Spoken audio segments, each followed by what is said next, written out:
Hey everyone, in this video, I'm about to show you how to use the Davinci AI Image Generator. First, open Google Chrome on your device and search for Davinci AI Image Generator. Now click on the first link that appears in the search results.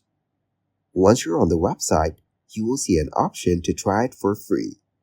Click on Try for Free to get started.